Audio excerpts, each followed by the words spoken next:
Assalamu alaikum. Biz азыр милициянын кайгылуу кызмат башкармалыгынын астында турабыз. Ош шаардык ички иштер башкармалыгына караштуу. Бул жерде бир маселе бар.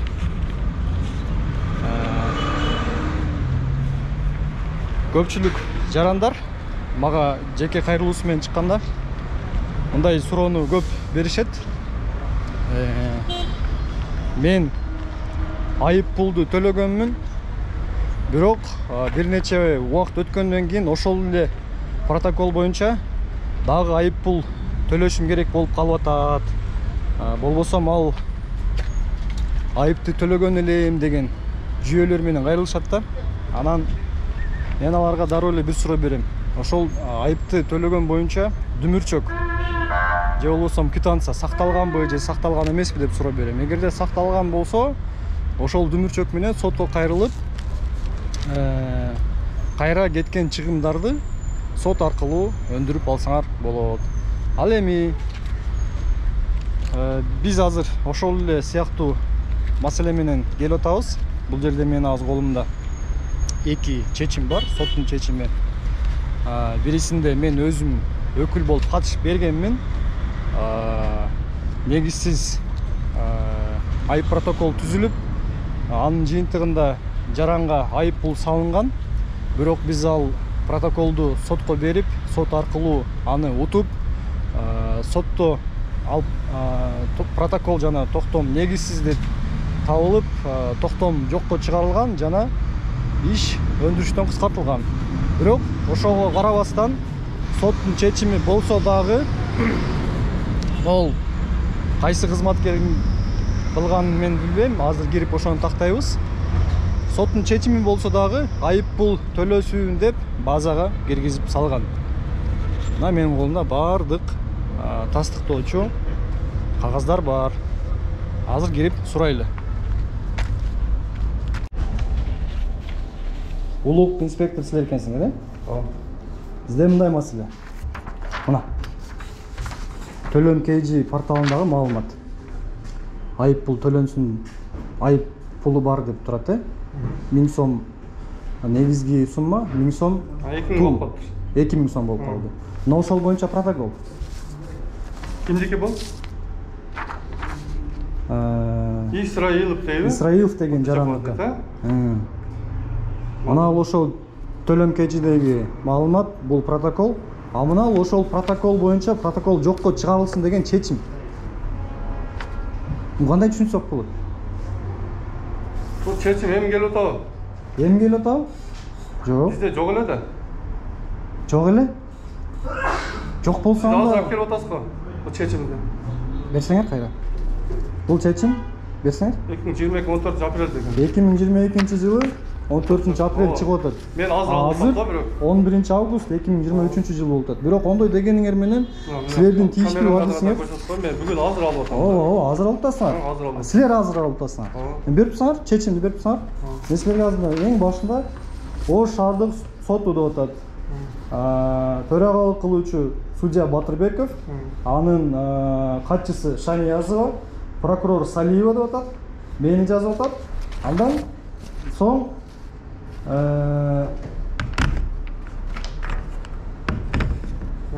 так. Андан соң силердикин жазбай коюп тургу.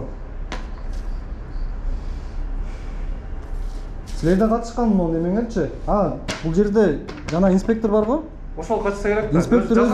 Инспектор Маданбек уулу катышса керек. Маданбек уулу катышкан. Бизге кабар айткан жок. Кабар айтпаганы менен биз билбейбиз бизге. Жок, токтосоңор. Кабар айтпаганы менен соттун чечими чыгып атпайбы? Соттун чечими мен азыр алып атам, азыр. Хорошо, берип тургула анда. Тиги кагаз берип турсаң. Соттун чечими 14 апрель чыгып атат. Базага мына карагыла. Дата регистрация 2022 2022 жыл 3 ай 9 күндө атат. 9 мартта киргизип атасыңар. 9 мартта базага киргизип атасыңар. Биз 14 апрелде 2022-де соттон утуп чыгып атабыз.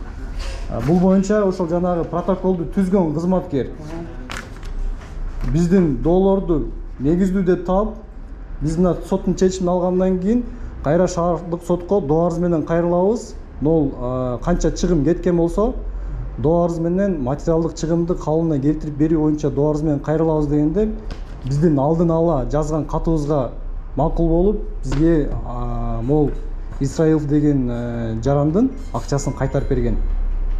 Түшүнүп атасызбы?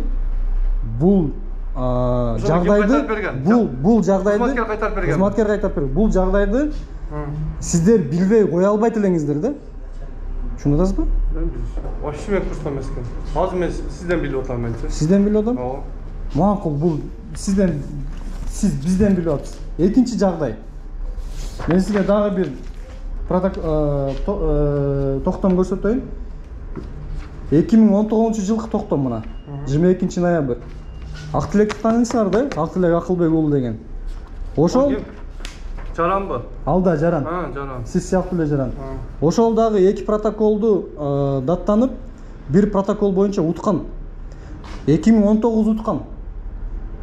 Эртең 15-нде шаардык сотто ушул иш боюнча каралат. Бул дагы утса, уткан протоколун базага киргизип коёт. Сиз азыр ишенбесеңиз, ошо Актилек Акылбек уулунун эмнени терип текшериңиз. Азыркы учурда Актилектин атында мен адашпасам 18 000 сом айып пулу бар. Сот аткаруучулар Актилектин карамагында 2 унасы катталган. Ошону камакка алып койгон. Ошонун бир айып пулу мына. Токтомубузда турат мына, колубузда. 2019-жылы чыккан. Ал жерде мына. Азыр сизге окуп берейин. Сизге чейинки мына немеңиз которулбадыбы азыр? Нагарап туруң. Төрагалык кылуучу Истанкулов, катчысы Амирбек уулу дейт. Анан карап туруңуз. Представитель ГОБУД МВД Кыргызской Республики по городу Ош Абдуллаев өзү катышкан, протокол түзгөн кызматкер. Жана Мирзаев катышкан. Абдуллаев ким ол? Абдуллаев Чыңгыз. Ол карасы башка иштейт, ал бизден эмес. Ооба.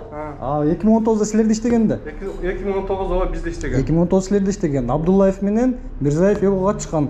Азыр эми сиз айтып атпайсызбы, биз ал маалыматты билген эмеспиз депчи. Анда мына Абдуллаев менен Мирзаев сотко катышкан, бир протокол боюнча жеңген Актилек. Ошо жеңген протоколун базага киргизип коюп атасыздар. Мына токтому таанышып чыгыңыз. Бул боюнча анда эмне дейсиз? Адрес кандай? Адрес. Карасуу, село Мада. Участкаларда стандартный узбекар болуш керек. Болду, ушу эки вопросбу? Ооба. Сиз телефонду айтыңыз, мен мынаны карап көрөм. Мен Омалда 2019-жылы бул жерде иштеген эмесмин. Ошого. Жок, булго экинчи маселе мен сизге, мисал катары эле айтып атамын. Ооба. А мына биринчи маселе боюнча мен сиздерге азыр угуп атам бул боюнчачы. Мындай кылалы. Биз тактап чыгайлы. Берсеңиз, мен сизге азыр мындай сунуш берейин. Мына протокол боюнча Мадамбек уулу түзгөн протокол боюнча биз соттон утуп чыкканбыз. Дагы бир рет кайталап коеюн. Соттон утуп чыккандан кийин мени жалдаган жаранга чыгымдарын калыбына келтирип бериш үчүн биз протокол түзгөн кызматкерге жетекчилик аркылуу кагаз бергенбиз колуна. Мына акчаны төлөп кой депчи. Төлөбөсөң Качасыңбы? Мына 2000 төлөп кой дегенсиңерби? Жок, 2000 эмес. Менин кызмат акымды төлөгөн. Түшүнүп атасызбы? Мени Исраилов жалдап жатат. Ишеним каттын негизинде. Келишим түзүлүп атат. Келишим түзүлгөндөн кийин биз утуп атабыз. Уткандан кийин сотко кайрылабыз деп алдын ала сотко чейинки териштирүү алкагында акчаны төлөп кой. Төлөбөсөң сотко беребиз доо арыз менен деп кайрылганбыз. Аны ал моюнга алып төлөдү. Эми мен силерге сунуш берейин. Биринчи күнгө чейин мына 2000 сомду мына жарандын базасынан, жарандын атындагы айып пулду 2000 сом ким киргизген, кантип киргизген ал мага кызыкчылыгы жок. Мына жарандын атында 2000 сом эмес 0 сом болуш керек. Себептен сиз азыр билесиз. 8 март өзгөртүүлөр кирген укук бузуулар кодексине. Мурда 10 000 сомдон жогору айып пул болсо гана киргизе алчу айып корого тура. Азыр 3 000 сом болуп калды. Мен азыр сиздерге келген себеби буга чейин ол жаранды сиздердин кесиптештериңиздер токтотуп жолдон текшерип, урматтуу айдоочу, сиздин атыңызда 2000 сом айып пул бар экен. Бактыңызга жараша 2000 экен, эгер 3000 болгондо айып корого киргизип коймокмун деп кулактандырып койгон экен. Мен ошол үчүн сиздерге келип атам. Нол 2000 сомду жок кылыңыздар биринчи күнгө чейин. Эгерде жок кылбасаңыздар, анда биз айла жок, кайра сотко беребиз. Сотко бергенде кайра эле жанагы окуя кайталанат. Анан кайра мен силерге келемин, мына келтирилген чыгымды төлөп койгула, төлөбөсүңөр доо арыз менен сотко кайрылам деп. Ошол керекпи, керек эмеспи? Siz buga чейин эмне келбедиңиz? Буга чейин эмне келбедиңиz? Бизде келиштин кандай зарылчылыгы бар эле? Биздин колубузда соттун чечими турбайбы? Соттун чечими болсо бизге анда келген жок. Биз токтогондо азыр мен сизден алып атам. Көрүп атам. Келген жок. Ооба, көргөн эмес. Келген жок болсо сотто мындайда соттун катышуучуларына мыйзам талап боюнча эки жакка тең жөнөтөт. Мен мына соттун чечимин каяктан алды дейсиз? Мен соттон алдым. Снайпер бири-биринен токтогон беричи азыркы. Мага бересизби? Сизге бербейм. Копиясын алып калайынбы? Каласаңыз копиясын алып калың.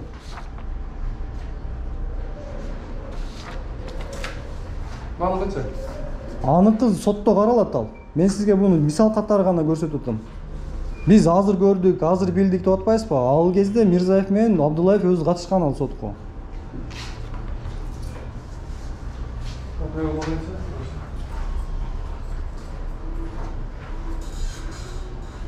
Соттун чечими бар болуп туруп, анан силер кайра базага киргизип атасыңар.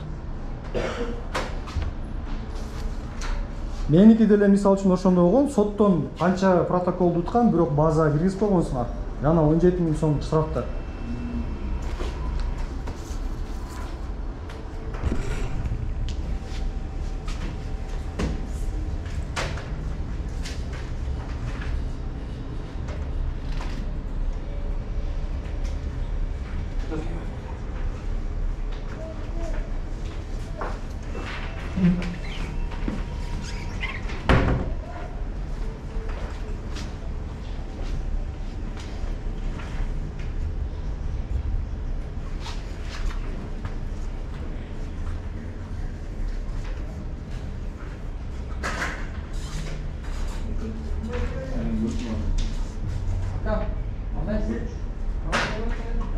Ал жаga кереги жок, ал ак электикке.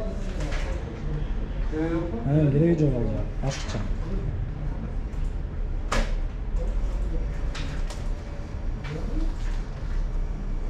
Азыр жаңы жетекчилигиңиздер мэрияга кетип калыптыр. Мен өзү жаңы жетекчиликти ушул жерге алып келип көрсөтүп, жагдайды түшүндүрүп берейин деп аткам.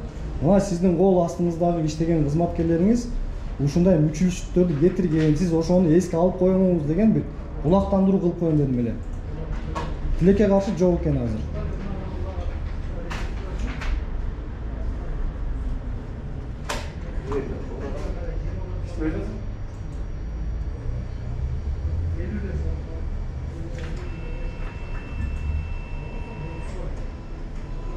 Şeytan.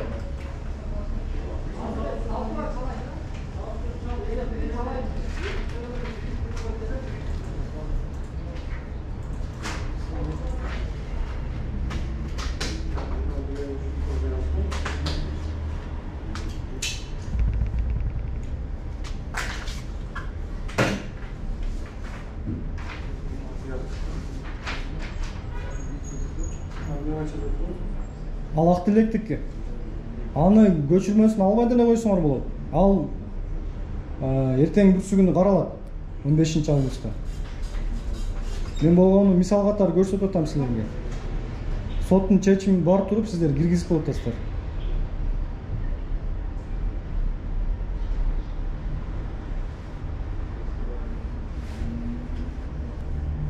Мен азыр копиясын алып берейин өзүм үчүн.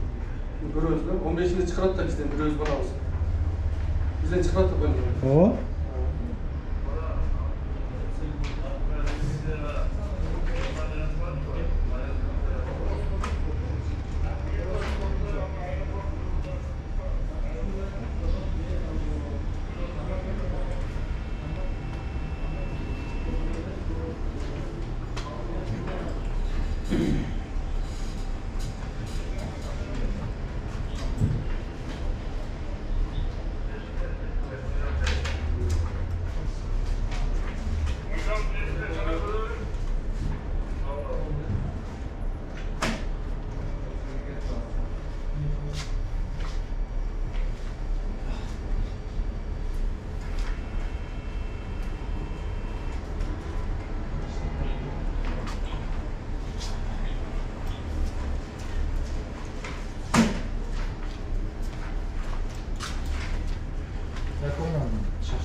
Төлөп берсин мына. Ертең 15-inde болып тұрғанда мына екінші. Осмотр бияқта емес.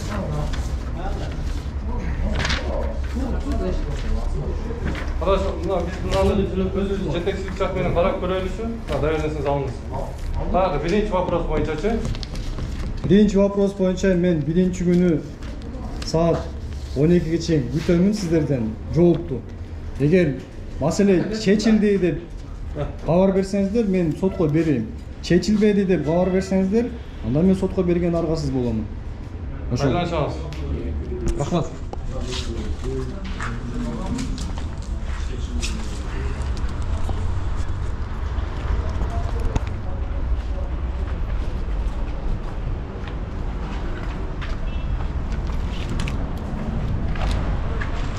Бул жерде мына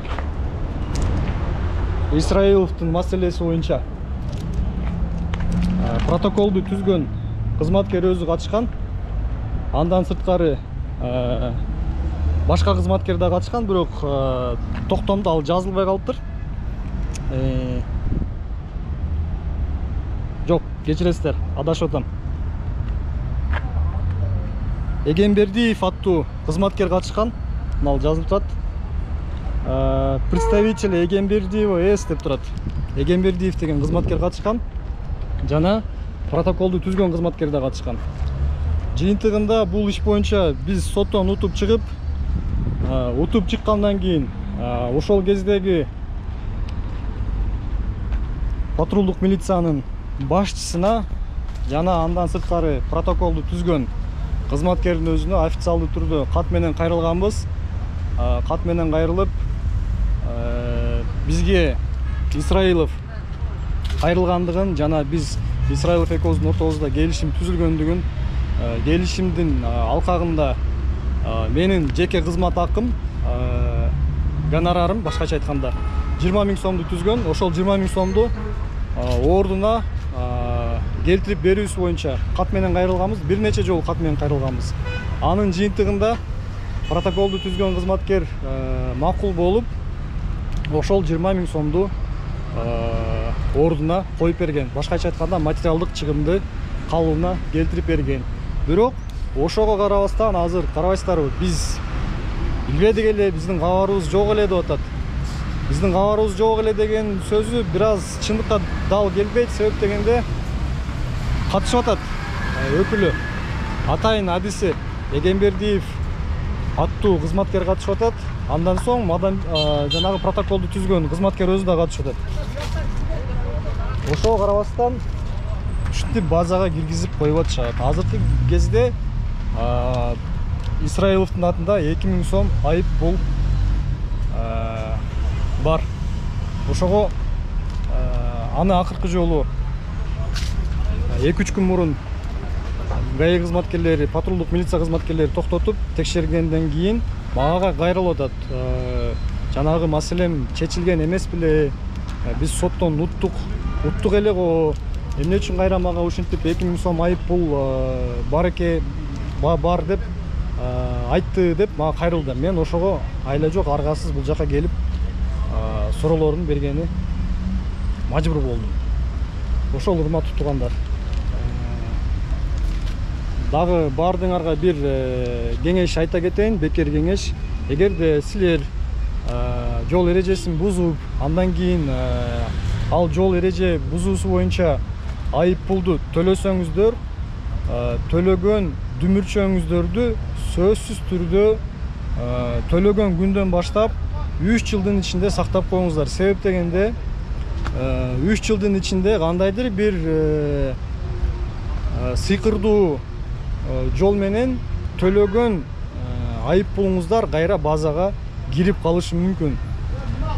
Бул мүчүлүштүктө азыр булар техникалык ката кетип калган экен деп жооп беришин мен сезип эле турам. Бирок ошого карабастан сактанганга кордук жок дегендей, төлөгөн акчаңыздардын дүмүрчөгүн сөзсүз түрдө сактаңыздар 3 жылдын ичинде.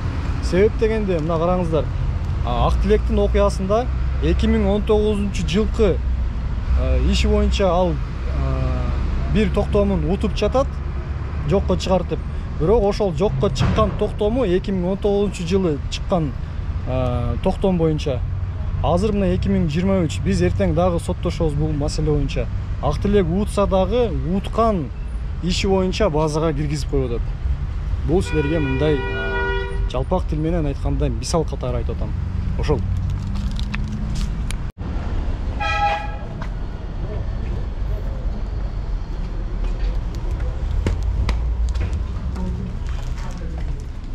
Жолдош лейтенант, азыр көчүрмөсүн алганбы? Мына жерде окусаңар. Представитель Эгенбердиев С деп турат.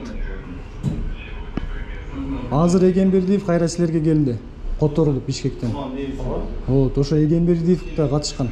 Барганбы өзү? Ооба, мына карабайсыз, жазып атпайбы? Представитель. Колун босогон барат. Ошол. Биринчи күнү саат 12-ге чейин күтөм жолуңуздарды.